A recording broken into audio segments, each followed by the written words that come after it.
السلام علیکم ورحمۃ اللہ وبرکاتہ۔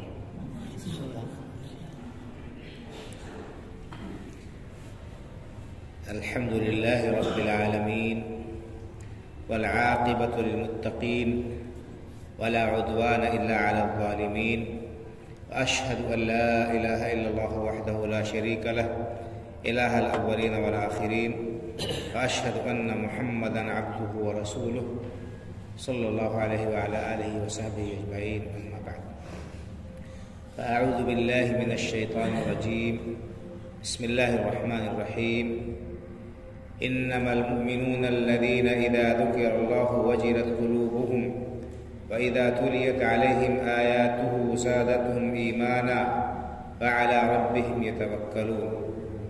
الذین یقیمون الصلاة ومما رزقناهم ينفقون أولئك هم المؤمنون حقا لهم درجات عند ربهم ومغفرة ورزق كريم رب اشرح لي صدري ويسر لي أمري واحلل عقدة من لساني يفقهوا قولي سبحانك لا علم لنا إلا ما علمتنا إنك أنت العليم الحكيم۔ معزز حاضرین، دینی و ملی بھائیوں اور بزرگوں اور پردہ نشین ماں اور بہنوں، میں نے آپ کے سامنے سورہ انفال کی چند آیتیں پڑھی ہیں اور ان آیات کی روشنی میں میں آپ کے سامنے کچھ باتیں عرض کروں گا۔ ہم میں سے ہر شخص کا یہ دعویٰ ہے کہ ہم مسلمان ہیں، ہم صاحب ایمان ہیں۔ اللہ تعالی ہم سب کے ایمان میں پختگی عطا فرمائے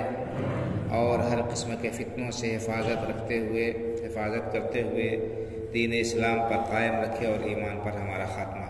آمین۔ تو ہم میں سے اگر کسی بھی شخص سے سوال کیا جائے، اس سے پوچھا جائے اس کے دین کے سلسلے میں، اس کے مذہب کے سلسلے میں، تو وہ بلا جھجک، بغیر کسی تردد اور ہچکچاہٹ کے اپنے آپ کو مسلمان کہے گا اور اہل ایمان میں اپنے آپ کو شامل کرے گا۔ یہ بہت بڑی سعادت ہے کہ انسان کو ایمان کی دولت نصیب ہو، اسے اللہ رب العالمین ایمان جیسی عظیم نعمت سے سرفراز فرمائے۔ اگر کسی شخص کو ایمان کی دولت مل گئی تو وہ سب سے بڑا کامیاب اور کامران ہے، اگرچہ دنیا میں اسے کچھ نہ ملا، لیکن ساری دنیا حاصل کرنے کے بعد اگر کوئی شخص ایمان سے محروم ہے تو وہ سب سے بڑا بد نصیب ہے، سب سے بڑا وہ بدقسمت ہے۔ تو ہمیں اللہ رب العالمین کا تہہ دل سے شکریہ ادا کرنا چاہیے کہ اس نے ہمیں ایمان کی دولت سے نوازا اور محمد رسول اللہ صلی اللہ علیہ وسلم کی امت میں ہمیں شامل فرمایا۔ بھائیو اور بزرگوں، جو آیتیں میں نے آپ کے سامنے پڑھی ہیں، ان آیات میں اللہ رب العالمین نے سچے مومن کی صفات بیان فرمائی، چند صفات بیان فرمائی۔ آئیے ہم غور کریں اور دیکھیں کہ واقعی ہم جو ایمان کا دعویٰ کرتے ہیں، اس دعوے میں ہم کس حد تک سچے ہیں، ہمارا ایمان کہاں تک واقعی اور جس طرح اللہ رب العالمین کو مطلوب ہے ہم سے ایمان اس معیار پر پورا اترتا ہے۔ دعویٰ تو انسان بہت کچھ کرتا ہے، دنیا میں طرح طرح کے دعوے کرنے والے ہیں، لیکن سچا دعویٰ کس کا مانا جاتا ہے؟ جس کے پاس میں دلیل ہوتی ہے۔ ہر شخص کو اس کے دعوے پر ڈگری نہیں دی جا سکتی، ہر شخص کا دعویٰ مقبول نہیں ہو سکتا جب تک کہ اس کے دعوے پر پختہ دلیل اور ثبوت موجود نہ۔ تو ایک آدمی سچا اور پکا مومن کب ہوگا؟ اس کی کیا نشانی ہے؟ اس کے اس دعوے کے اندر صداقت کب مانی جائے گی، کب تسلیم کی جائے گی؟ جب اس کے اندر یہ صفات ہوں جو اللہ رب العالمین نے بیان کی۔ اللہ رب العالمین نے صیغہ حسر کے ساتھ فرمایا انما المؤمنون، حقیقی معنوں میں، واقعی صحیح طور پر سچے مومن کون ہیں؟ الذین اذا ذکر اللہ وجلت قلوبهم۔ سب سے پہلی صفت اس آیت نے جو بیان فرمائی ہے اللہ رب العالمین نے سچے اور پکے مومن کی کہ اذا ذکر اللہ وجلت قلوبهم۔ سچے مومن کی ایک نشانی یہ ہے کہ جب اللہ کا ذکر کیا جاتا ہے، اس کی عظمت اور بڑائی کا تصور کر کے، اس پروردگار کے نعمتوں کا تصور کر کے انسان خوش ہوتا ہے، لیکن اس کے عذاب سے وہ ڈر جاتا ہے، ان کے دل لرز اٹھتے ہیں، ان کے دل کانپ اٹھتے ہیں۔ انما المؤمنون الذین اذا ذکر اللہ وجلت قلوبهم۔ پہلی نشانی یہ بتائی گئی ہے اس آیت کریمہ میں کہ اہل ایمان جو صحیح معنوں میں صاحب ایمان ہیں، ان کی حالت اور ان کی کیفیت اور ان کی صفت کیا ہے کہ وہ اللہ کا ذکر سنتے ہیں تو ان کے دل میں اللہ کا خوف پیدا ہوتا ہے، وہ اللہ رب العالمین سے ڈرتے ہیں، اللہ رب العالمین کی خشیت ان کے دل میں پائی جاتی، اس کی عظمت، اس کی بڑائی کے احساس سے ان کے دل لبریز ہوتے ہیں۔ اور اسی طرح سے اس کا لازمی تقاضا یہ ہے کہ وہ اللہ رب العالمین کے محرمات سے، منہیات سے، جن چیزوں سے اللہ رب العالمین نے منع کیا ہے ان سے باز رہتے ہیں، کیونکہ انسان جس چیز سے ڈرتا ہے اس سے دور رہتا ہے، اس سے بچتا ہے۔ تو اللہ رب العالمین سے اگر ڈر ہے واقعی دل میں تو انسان اس کے حرام کردہ چیزوں سے بچے گا، خوف کھائے گا کہ اس کو کرے گا تو اللہ کی گرفت کا شکار ہو جائے گا، اللہ رب العالمین کے عذاب کا نشانہ بن جائے گا۔ تو یہ قرآن کریم میں جگہ جگہ اللہ رب العالمین نے اہل ایمان کی صفت بیان فرمائی ہے کہ ان کے دل اللہ کے خوف سے پر ہوتے ہیں، لرزتے ہیں اللہ رب العالمین کے سامنے کھڑے ہونے سے، اللہ رب العالمین کی عظمت اور بڑائی ان کے اوپر اس طرح سے طاری رہتی ہے کہ وہ اس سے لرزا و ترسا رہتے ہیں۔ اسی بات کو اللہ رب العالمین نے قرآن کریم کے اندر دوسری جگہ بیان فرمایا ہے کہ ان الذین هم من خشیۃ ربهم مشفقون، یقیناً وہ لوگ جو اللہ رب العالمین کے خوف سے لرزا و ترسا رہتے ہیں، اللہ رب العالمین کی پکڑ سے وہ ڈرتے رہتے ہیں، اللہ رب العالمین کے عذاب سے وہ خائف رہتے ہیں، تو اللہ رب العالمین کی خشیت، اس کا خوف، اس کا تقوی ان کے دلوں میں پایا جاتا ہے۔ اور اس کا لازمی تقاضا یہ ہے کہ وہ اس کے اوامر پر، اس کے احکام پر عمل پیرا ہونے کے لیے اپنے آپ کو آمادہ و تیار رکھتے ہیں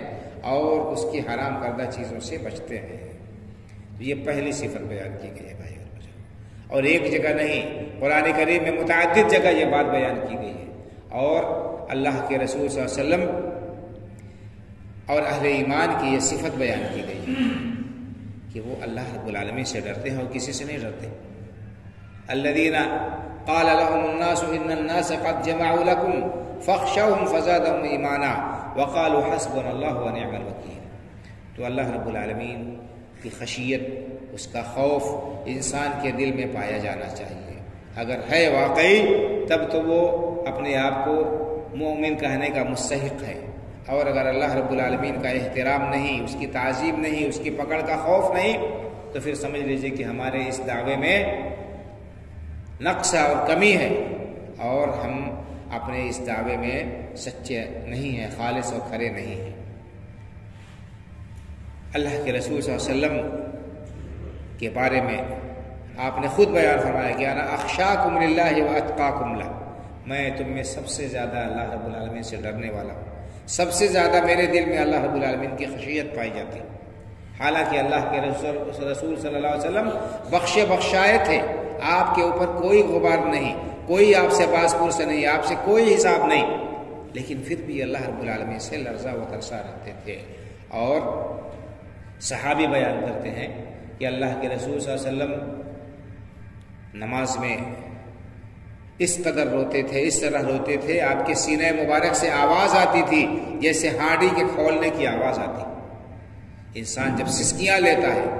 آہیں بھرتا ہے، تو اس کے سینے سے آواز آتی ہے، تو اللہ کے رسول صلی اللہ علیہ وسلم اس قدر اللہ رب العالمین سے لرزا و ترسا رہتے تھے، اللہ کے خوف سے آپ کی آنکھوں سے آنسو جاری رہتے تھے، آپ اللہ رب العالمین کی عظمت اور اس کی بڑائی کا اتنا زیادہ احساس تھا۔ بہت ساری آیات ہیں اور احادیث ہیں، میں سرسری طور پر ایک دو چیزوں کی طرف اشارہ کرنا چاہتا ہوں تاکہ ہم اپنے آپ کو جانچیں، تولیں، پرکھیں اور دیکھیں کہ ہم اپنے دعوی ایمان میں کتنے سچے ہیں۔ کیا واقعی ہمارے دل میں اللہ رب العالمین کا خوف پایا جاتا ہے؟ اللہ رب العالمین کی خشیت پائی جاتی ہے؟ کیا واقعی ہم اللہ رب العالمین سے ڈرنے والے ہیں؟ اگر ہم واقعی اللہ رب العالمین سے ڈرنے والے ہوتے تو اللہ کے حرام کردہ کاموں کا ارتکاب نہ کرتے، اللہ کی نافرمانی کے قریب نہ جاتے اور گناہ کے کاموں سے بچنے کی کوشش کرتے۔ اللہ رب العالمین سے ڈرنے والے کے لیے بڑی بشارتیں ہیں بھائی اور بزرگ۔ اللہ کے رسول صلی اللہ علیہ وسلم نے 7 خوش نصیب لوگوں کا تذکرہ کیا ہے جن کو قیامت کے دن اللہ رب العالمین کی طرف سے خصوصی سایہ ملے گا، ایسا سایہ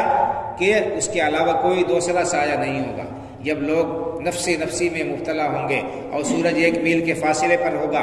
اور وہ پسینے میں شرابور ہوں گے، ایسے وقت میں 7 طرح کے خوش نصیب ہیں جو اللہ رب العالمین کی طرف سے خصوصی سائے میں ہوں گے اور اس دن کی اس پریشانی سے، گرمی سے، مصیبت اور آفت سے نجات پائے ہوئے ہوں گے۔ ان میں سے ایک شخص کون ہے؟ وَرَجُلٌ ذَكَرَ اللَّهَ خَالِيًا فَفَاضَتْ عَيْنَاهُ، کہ اللہ کی یاد انسان کرتا ہے تنہائی میں اور اللہ کو یاد کر کے اس کی آنکھوں سے آنسو بہتے ہیں، اللہ کے خوف سے اس کی آنکھ سے آنسو پڑتے ہیں، تو ایسا شخص قیامت کے دن اللہ رب العالمین کی طرف سے جو خصوصی سایہ ہوگا اس سایہ کا مستحق ہوگا۔ تو پہلی نشانی اللہ رب العالمین نے بیان فرمائی کہ انما المؤمنون الذین اذا ذکر اللہ وجلت قلوبہم، کہ اللہ کا ذکر جب ہوتا ہے تو ان کے دل لرز اٹھتے ہیں، کانپ اٹھتے ہیں۔ الم یأن للذین آمنوا ان تخشع قلوبہم لذکر اللہ وما نزل من الحق ولا يكونوا كالذين اوتوا الكتاب من قبل فطال عليهم الامد فقست قلوبهم وكثير منهم فاسقون۔ اللہ رب العالمین نے کہا کہ کیا اہل ایمان کے لیے ابھی وہ وقت نہیں آیا؟ الم یأن للذین آمنوا، کیا ابھی وہ وقت نہیں آیا؟ ان تخشع قلوبهم لذکر اللہ، کہ ان کے دل اللہ کے ذکر سے، اللہ کی یاد سے لرز اٹھے، اللہ کے خوف سے وہ کانپ اٹھے، ابھی وہ وقت نہیں آیا۔ وما نزل من الحق، اور اللہ رب العالمین نے جو اتارا ہے قرآن، جو حق نازل ہوا ہے، اس کو پڑھ کر، اس کو سن کر ان کے دل کانپ اٹھے، ابھی یہ وقت نہیں آیا۔ وَلَا يَكُونُوا كَالَّذِينَ أُوتُوا الْكِتَابَ مِن قَبْلِ، اور یہ ان لوگوں کی طرح نہ ہو جائے کہ جن کو پہلے کتاب دی گئی، جن کے اوپر اللہ رب العالمین کی طرف سے کتابیں نازل ہوئیں، فَطَالَ عَلَيْهِمُ الْأَمَدُ فَقَسَتْ قُلُوبُهُمْ، اور قرآن اس کتاب کے نزول سے ان کا زمانہ دور ہوتا گیا، وقفہ اور فاصلہ بڑھتا گیا، ان کے دل سخت ہو گئے، ان کے دل سخت ہو گئے۔ وَكَثِيرٌ مِّنْهُمْ فَاسِقُونَ، اور ان میں سے بہت سے لوگ اللہ کے نافرمان ہیں، اللہ کے نافرمان ہیں۔ تو یہ مذمت ہے ان لوگوں کی جو اللہ رب العالمین سے نہیں ڈرتے ہیں، جن کے دل میں اللہ کا خوف نہیں، جو اللہ کی کتاب کو پڑھنے اور سمجھنے کے لیے، اس کو قبول کرنے کے لیے، اس پر عمل کرنے کے لیے آمادہ اور تیار نہیں۔ وہ آیت کریمہ اس میں اللہ رب العالمین نے بات بیان فرمائے، انما المؤمنون الذین اذا ذکر اللہ وجلت قلوبہم۔ صحیح معنوں میں مومن کون ہے؟ کہ جب اللہ کا ذکر کیا جاتا ہے تو ان کے دل لرز اٹھتے ہیں، ان کے دل کانپ اٹھتے ہیں۔ وَإِذَا تُلِيَتْ عَلَيْهِمْ آيَاتُهُ زَادَتْهُمْ ایمانا، اور جب ان پر اللہ کی آیتیں تلاوت کی جاتی ہیں، اللہ کا کلام پڑھ کر سنایا جاتا ہے، تو وہ کلام سن کر ان کے دل، ان کے ایمان میں اضافہ ہو جاتا ہے، ان کا ایمان بڑھ جاتا ہے، ان کے اندر تازگی آ جاتی ہے۔ اللہ کے احکام کو سنتے ہیں، ان کے اندر تدبر کرتے ہیں، غور و فکر کرتے ہیں، نصیحت حاصل کرتے ہیں، ان کے اندر اللہ رب العالمین کے احکام پر عمل پیرا ہونے کا جذبہ پیدا ہوتا ہے، اللہ رب العالمین کے عذاب کا خوف ان کے دل میں پیدا ہوتا ہے، اس جنت کی طرف ان کی طبیعت اور جنت کو حاصل کرنے کے لیے آمادہ اور تیار ہوتی ہے، اللہ کے عذاب سے بچنے کی کوشش کرتے ہیں۔ صرف زبان سے پڑھ لینا کافی نہیں ہے، بلکہ اس کو سمجھنا اور سب سے بڑھ کر اس پر عمل کرنا ہمارے لیے ضروری ہے۔ اللہ کا کلام پڑھنا، اس کو سننا، سمجھنا، اس پر عمل کرنا، یہ انسان کے لیے سعادت و کامرانی کی دلیل ہے اور یہ ضمانت ہے۔ یہ کتاب اسی لیے اللہ رب العالمین نے اتاری ہے تاکہ اس کو پڑھا جائے، سمجھا جائے، اس کے مطابق عمل کیا جائے۔ کتاب انزلناہ الیک مبارک لیدبروا آیاتہ ولیتذکر اولو الالباب، اللہ رب العالمین نے فرمایا کہ یہ کتاب ہم نے اتاری ہے جو بابرکت ہے، ہر طرح سے باعث خیر و برکت ہے یہ کتاب، اس کو لینا، پڑھنا، سننا، یہ سب باعث خیر و برکت ہے۔ قرآن کے کریم کے فضائل و مناقب، اس کے پڑھنے کے فضائل، اس کا کیا اجر و ثواب ہے، اس کو بیان کرنے کے لیے مستقل ایک خطبے کی، ایک تقریر کی ضرورت ہے۔ میں صرف سرسری طور پر اشارہ کر رہا ہوں کہ وَإِذَا تُلِيَتْ عَلَيْهِمْ آيَاتُهُ زَادَتْهُمْ ایمانا، ان کا حال یہ ہے، اس قدر شوق ہوتا ہے اس قرآن کریم کو پڑھنے اور سننے کا اور اس کے اندر غور و فکر کرنے کا کہ جب پڑھتے ہیں تو ان کے ایمان میں اضافہ ہو جاتا ہے، ان کے ایمان میں ترقی ہو جاتی ہے، ان کا ایمان بڑھ جاتا ہے۔ آج ذرا ہم دیکھیں اور غور کریں کہ ہمارے اندر کتنی رغبت پائی جاتی ہے، کتنی خواہش پائی جاتی ہے، کتنی چاہت پائی جاتی ہے اللہ کے اس کے کلام کو سننے کے لیے اور اس کو سمجھنے کے لیے۔ آج تو ہمارے لیے قرآن کریم کو پڑھنا اور سننا سب سے گراں ہوتا جا رہا ہے۔ دنیا کا کوئی کام ہے وہ ہمارے لیے گراں نہیں ہے، لیکن قرآن کو پڑھنے کے لیے اور سمجھنے کے لیے ہمارے پاس میں وقت نہیں ہے، ہمارے پاس میں اتنا دماغ نہیں ہے اور ہمارے پاس میں اتنا دل نہیں ہے کہ ہم اس قرآن کو پڑھنے کے لیے، سمجھنے کے لیے جو ہے اپنے دل کو آمادہ و تیار کریں۔ بڑی محرومی کی بات ہے بھائی اور بہنوں، یہ قرآن ہی ہمارا سب کچھ ہے، ہمارا رہنما ہے، یعنی اللہ کے رسول صلی اللہ علیہ وسلم کے ذریعے سے ہم تک پہنچا۔ آپ نے جو کچھ قرآن پڑھ کر سنایا اور آپ نے اس کی جو تشریح کی، یہ ہمارے لیے کامیابی کی ضمانت ہے، دنیا اور آخرت دونوں جگہ ہے۔ تو یہ قرآن کریم کو پڑھتا ہے اگر انسان، اس کے اندر شوق ہے، اس کے اندر رغبت ہے، چاہت ہے، اس قرآن سے تعلق استوار کرتا ہے، ان کے ایمان میں اضافہ ہوتا ہے قرآن کو پڑھ کر، تو یہ ایمان کی نشانی ہے۔ اور اگر یہ قرآن ہمارے لیے گناہ ہے اور ہمارے لیے بوجھ ہے، ہم یہ چاہتے ہیں کہ کتنی جلدی اس سے ہمیں چھٹکارا ملے، تو سمجھ لیجئے کہ ہمارے ایمان کی خیر نہیں ہے، ہمارے ایمان کے اندر نقص اور خلل ہے۔ ہم چاہے جتنی خوش فہمیوں میں مبتلا رہیں، ہم چاہے اپنے آپ کو جتنا پکا مومن اور مسلمان سمجھتے ہوں، لیکن اگر ہمارے اندر یہ صفات نہیں پائی جاتی تو ہمیں اپنے ایمان کی خیر منانی چاہیے، کیونکہ یہ کسی انسان کی طرف سے کلام نہیں ہے کہ ہاں وہ اپنی مرضی سے کہے کہ ایمان کی یہ نشانی ہے۔ اللہ رب العالمین خود قرآن میں بتا رہے ہیں کہ پکے مومن کی نشانی کیا ہے، صاحب ایمان کی یہ صفت کیا ہونی چاہیے۔ اللہ کا کلام پڑھا جائے اور سنا جائے تو پڑھ کر اور سن کر ایمان میں اضافہ ہو۔ اللہ کے رسول صلی اللہ علیہ وسلم قرآن کریم پڑھتے تھے اور سنتے تھے صحابہ کرام رضی اللہ تعالیٰ عنہ سے، حضرت ابی ابن کعب رضی اللہ تعالیٰ عنہ اور عبداللہ ابن مسعود رضی اللہ تعالیٰ عنہ اور کئی صحابہ کرام رضی اللہ تعالیٰ عنہ اجمعین سے اللہ کے رسول صلی اللہ علیہ وسلم نے قرآن سنا ہے۔ آپ نے قرآن سنا ہے، آپ تو سناتے ہی تھے، خود سنتے بھی تھے۔ حضرت عبداللہ بن مسعود رضی اللہ تعالیٰ عنہ کہتے ہیں کہ ایک بار اللہ کے رسول صلی اللہ علیہ وسلم نے مجھ سے کہا کہ مجھے قرآن سناؤ۔ تو میں نے کہا کہ اللہ کے رسول صلی اللہ علیہ وسلم قرآن آپ پر اترا اور میں آپ کو سناؤں؟ آپ نے فرمایا کہ ہاں۔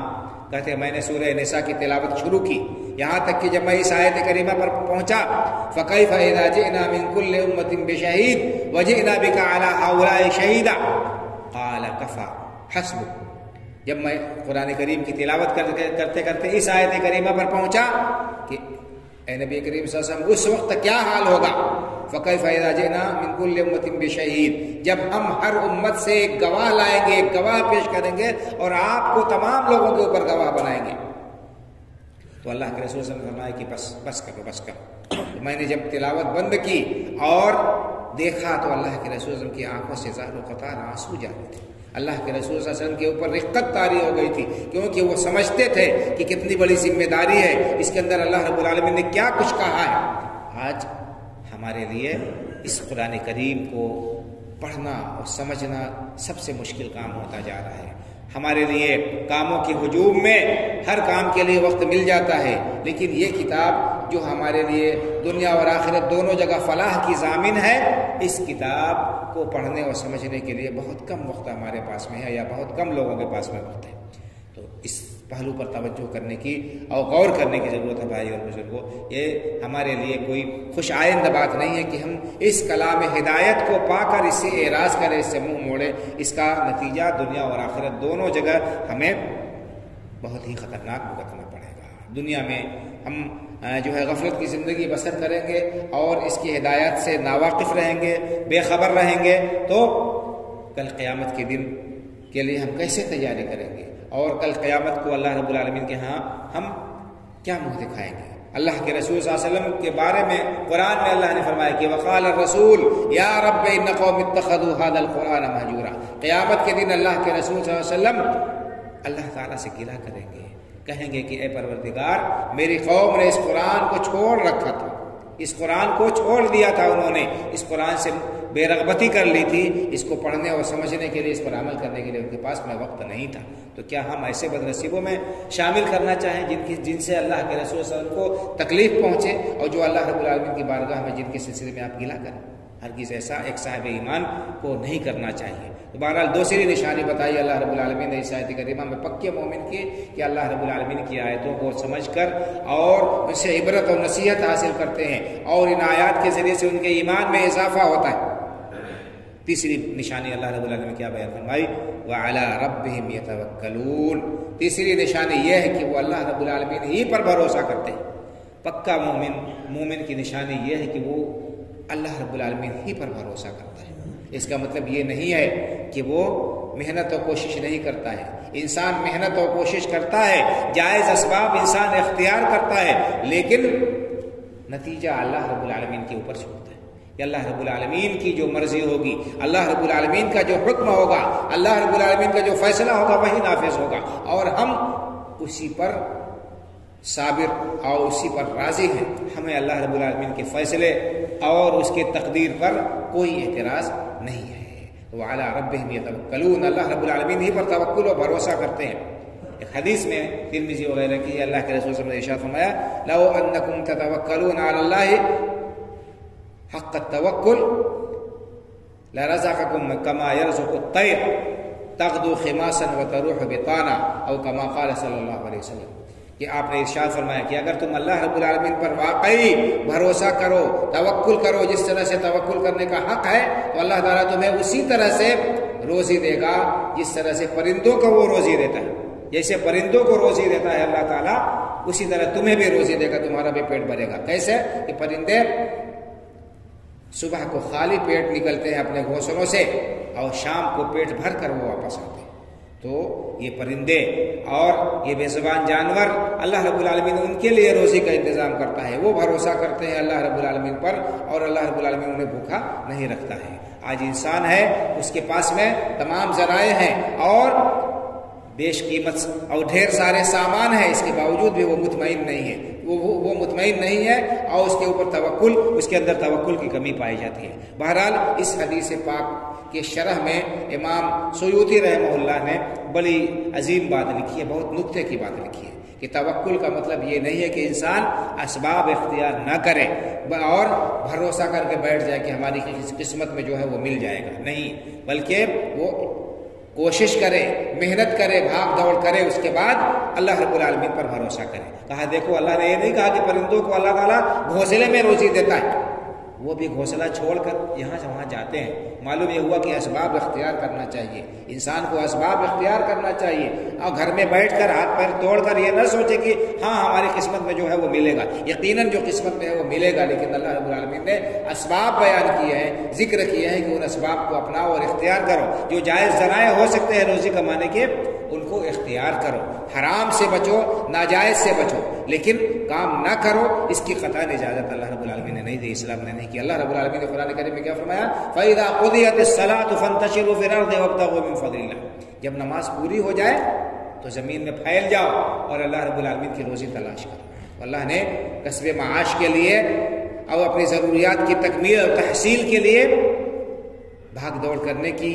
ترغیب دی ہے، اس کا حکم دیا ہے، تاکید کی ہے، یہ نہیں کہا ہے کہ بیٹھ جاؤ اسی طرح سے، لیکن نتیجہ اللہ رب العالمین کے اوپر چھوڑ دینا چاہیے اور اس کے فیصلے پر راضی رہنا چاہیے۔ آج دو طرح کے لوگ پائے جاتے ہیں، یا تو لوگ توکل کے نام پر بالکل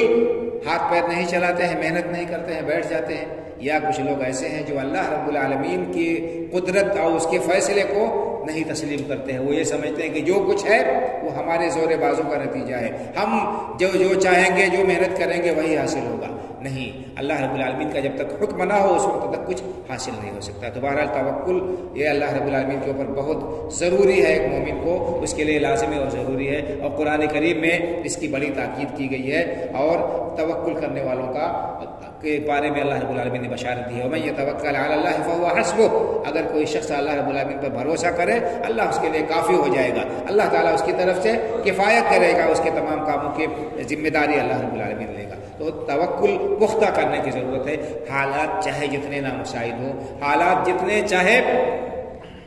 نامساعد ہوں اور مشکل ہوں اور مصیبتیں ہر طرف سے گھیرے ہوئے ہوں، کبھی اللہ رب العالمین سے نا امید انسان کو نہیں ہونا چاہیے، ہمیشہ اس پر بھروسہ کرتے ہوئے اور محنت اور کوشش کرتے رہنا چاہیے۔ تو بہرحال یہ تیسری صفت اللہ رب العالمین نے بیان فرمائی ہے کہ اللہ رب العالمین پر ہی بھروسہ کرتے ہیں۔ اور اس کے بعد چوتھی نشانی اللہ رب العالمین نے چوتھی بات بیان فرمائی کہ الذین یقیمون الصلاۃ، اور اہل ایمان وہ بھی ہیں سچے،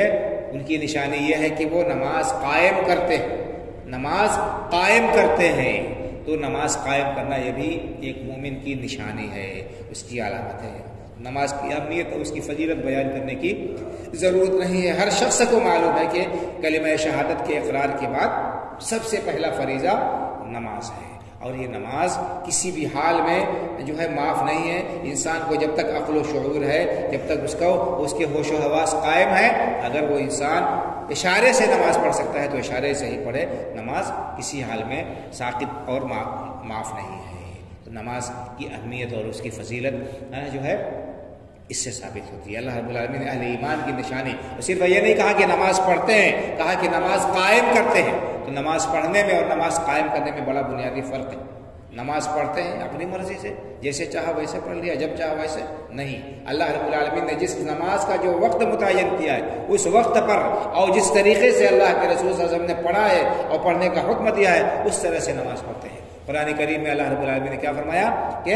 ان الصلاۃ کانت علی المؤمنین کتابا موقوتا، یقیناً نماز اہل ایمان پر وقت کی پابندی سے فرض ہے، وقت کے پابندی کے ساتھ نماز فرض ہے۔ ایسا نہیں کہ جب ہماری مرضی ہوئی، جب ہم کو کام سے فرصت ملی، جب ہم فارغ ہوئے تب پڑھ لیں گے، نہیں، نماز کے اوقات مقرر کیے ہیں اللہ رب العالمین نے۔ جس طرح سے نماز فرض کی ہے، اللہ رب العالمین نے حضرت جبریل علیہ السلام کو بھیج کر نماز کے اوقات بھی اللہ کے رسول صلی اللہ علیہ وسلم نے سے بتا دیے ہیں اور متعین کر دیے ہیں۔ تو اس وقت کی پابندی کے ساتھ نماز پڑھنا چاہیے، اور جس طرح سے اللہ کے رسول صلی اللہ علیہ وسلم نے پڑھا ہے اس طرح سے پڑھنا چاہیے۔ قرآن اللہ کے رسول کا ارشاد گرامی ہے کہ صلو کما رأیتمونی وصلی، صلو کما رأیتمونی وصلی، نماز اس طرح پڑھو جس طرح سے میں نے پڑھا ہے، جس طرح مجھے پڑھتے ہوئے دیکھا ہے۔ تو اس میں یہ نہیں ہے کہ انسان اپنی مرضی سے، بلکہ یعنی آپ نے کیا بتایا ہے، کیا تعلیم دی ہے کہ انسان کو اطمینان سے، اعتدال سے تمام ارکان ادا کرنے چاہیے، اور اٹھک بیٹھک کر لینا اور جلدی جلدی جو ہے کھانا پوری کر لینا، یہ اللہ رب العالمین کے ہاں مقبول نہیں ہے۔ ایسی نماز انسان کے منہ پر مار دی جاتی ہے۔ تو نماز وقت کی پابندی کے ساتھ پڑھیں، اطمینان کے ساتھ پڑھیں، اعتدال کے ساتھ پڑھیں، ارکان کا پاس و لحاظ کرتے ہوئے پڑھیں۔ اور فرمایا وَمِمَّا رَزَقْنَاهُمْ ينفقون۔ پانچویں نشانی اس آیت کریمہ میں اہل ایمان کی اللہ رب العالمین نے یہ بتائی ہے کہ وہ اللہ کے راستے میں خرچ کرتے ہیں، اللہ رب العالمین کے راستے میں وہ خرچ کرتے ہیں۔ اللہ رب العالمین نے انہیں جو دیا، اگر صاحب نصاب ہے زکوٰۃ ادا کرتے ہیں جو فرض ہے، اور اس کی ادائیگی نہ کرنے پر انسان کو کیا ہوگا، انسان کو گناہ ملے گا، انسان کی پکڑ ہوگی، گرفت ہوگی، اور وہ سزا کا مستحق ہوگا۔ اور اگر صاحب نصاب نہیں ہے تو بھی اسے صدقہ اور خیرات کرتے رہنا چاہیے، کیونکہ یہ صدقات و خیرات ان کی بھی بڑی فضیلت بیان کی گئی ہے، اور ان صدقات کے ذریعے سے حدیث میں آتا ہے کہ جو ہے بلائیں چلتی ہیں، مصیبتیں دور ہوتی ہیں، اور اسی طرح سے اللہ رب العالمین کی ناراضگی دور ہوتی ہے۔ تو یہ زکوٰۃ اللہ رب العالمین نے فرض کی ہے، اور مخصوص مالوں میں فرض ہے، سال میں ایک بار فرض ہے، اسے ہمیں خوش دلی سے ادا کرنا چاہیے۔ اسی طرح سے اگر صاحب نصاب نہیں ہے تو بھی اسے کچھ نہ کچھ اللہ کے راستے میں دیتے رہنا چاہیے، کیونکہ یہ اللہ رب العالمین کے ہاں سے ضائع نہیں ہوتا ہے۔ من ذا الذی یقرض اللہ قرضا حسنا، اللہ نے فرمایا کون ہے جو اللہ کو قرض حسن دے، فیضاعفہ لہ اضعافا کثیرہ، اللہ رب العالمین اس کو بڑھا چڑھا کر دے گا۔ اگر ہم دنیا میں کسی کو قرض دیتے ہیں تو یہ امید ہوتی ہے کہ ہمارا مال واپس ہمیں ملے گا، تو انسان کو گرا نہیں گزرتا ہے، اور اس خرچ کو اللہ کے راستے میں دینے کو اللہ نے قرض سے تعبیر کیا کہ اللہ کو گویا کہ تم قرض دے رہے ہو اور اللہ تمہیں لوٹائے گا، بڑھا چڑھا کر دے گا۔ اس کا بہترین بدلہ دنیا میں بھی دے گا کہ اللہ تعالیٰ تمہارے مال میں اضافہ کر دے گا۔ زکوٰۃ کے معنی ہی آتے ہیں پاکی کے، اور زکوٰۃ کے معنی آتے ہیں بڑھنے کے۔ تو انسان کا مال پاک ہوتا ہے اور اس کے مال میں اضافہ ہوتا ہے، اور آخرت میں اس کا جو ثواب ہے وہ بے حساب ہے۔ تو بہرحال یہ اہل ایمان کی چند صفات ان آیات میں بیان کی گئی ہیں، اور جن کے اندر یہ صفات پائی جائے، پورے طور پر پائی جائے، اللہ رب العالمین نے ایسے ہی لوگوں کو کامیاب کہا ہے اور ایسے ہی لوگوں کے ایمان کی ضمانت لی ہے۔ اولئک هم المؤمنون حقا، اللہ نے فرمایا کہ یہی سچے مومن ہیں، حقیقی مومن وہی ہیں جو جن کے اندر یہ صفات پائی جاتی ہیں۔ لہم مغفرۃ ورزق کریم، ان کے لیے بخشش ہے اللہ رب العالمین کی طرف سے، اور بہترین روزی اللہ رب العالمین نے ان کے لیے تیار کر رکھی ہے جو جنت میں انہیں ملے گی۔ اور بھی بہت ساری آیت ہیں بھائی اور بزرگوں جن کے اندر اہل ایمان کی صفات بیان کی گئی ہیں۔ میں نے جو آیت پڑھی تھی اسی سے متعلق ایک آیت اور بھی ہے، یا چند آیتیں ہیں سورہ المؤمنون کے اندر، ان کا ترجمہ کر کے میں اپنی بات ختم کرتا ہوں، کیونکہ ابھی اور ہمارے علماء کرام باقی ہیں اور ٹھنڈک کا موسم بھی ہے، زیادہ طویل گفتگو نہیں کرنی ہے۔ اللہ رب العالمین نے سورہ المؤمنون میں ارشاد فرمایا ان الذین هم من خشیۃ ربهم مشفقون والذین هم بآیات ربهم یؤمنون والذین هم بربهم لا يشركون والذين يؤتون ما آتوا وقلوبهم وجلة أنهم إلى ربهم راجعون أولئك يسارعون في الخيرات وهم لها سابقون۔ اس آیت میں بھی اللہ رب العالمین نے سچے اہل ایمان اور کامیاب لوگوں کی علامتیں اور نشانیاں بتائی۔ کیا؟ ان الذين هم من خشیۃ ربهم مشفقون، یہ اہل ایمان کی نشانی ایک یہ ہے کہ وہ اللہ رب العالمین کے خوف سے لرزہ و ترسا رہتے ہیں، جو پہلے آیت میں بیان کیا، یہاں پر بھی ان الذين هم من خشیۃ ربهم مشفقون، اللہ رب العالمین کا خوف ان کے اوپر ہمہ وقت طاری رہتا ہے۔ اللہ رب العالمین کے حرام کردہ کاموں سے وہ بچتے ہیں، ڈرتے ہیں، اللہ کے نافرمانے کے کاموں سے وہ دور رہتے ہیں۔ ان کے دل میں ہمیشہ اللہ رب العالمین کے احکام پر عمل پیرا ہونے کا جذبہ رہتا ہے، اور نافرمانی کے کاموں سے وہ بچے رہتے ہیں۔ والذین هم بآیات ربهم یؤمنون،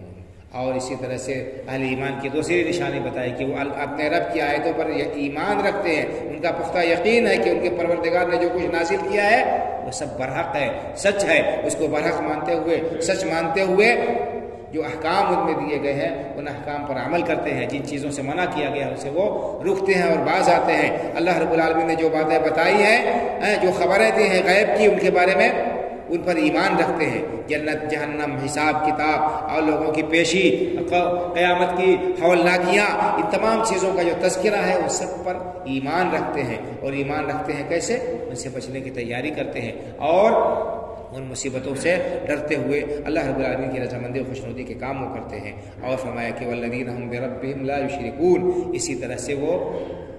اکیلے اللہ کی عبادت کرتے ہیں، اکیلے اللہ رب العالمین کی عبادت کرتے ہیں، جو کام بھی کرتے ہیں وہ محض اللہ رب العالمین کی رضامندی کے لیے کرتے ہیں، محض اللہ رب العالمین کی خوشنودی حاصل کرنے کے لیے وہ کرتے ہیں۔ نہ تو شرک کرتے ہیں، شرک اکبر، کھلا ہوا شرک کہ وہ اللہ کے ساتھ دوسروں کو عبادت میں شریک کریں، اللہ کے علاوہ کسی اور کو حاجت روا و مشکل کشا سمجھیں، اللہ کے علاوہ کسی کے اور کے گھر کا طواف کریں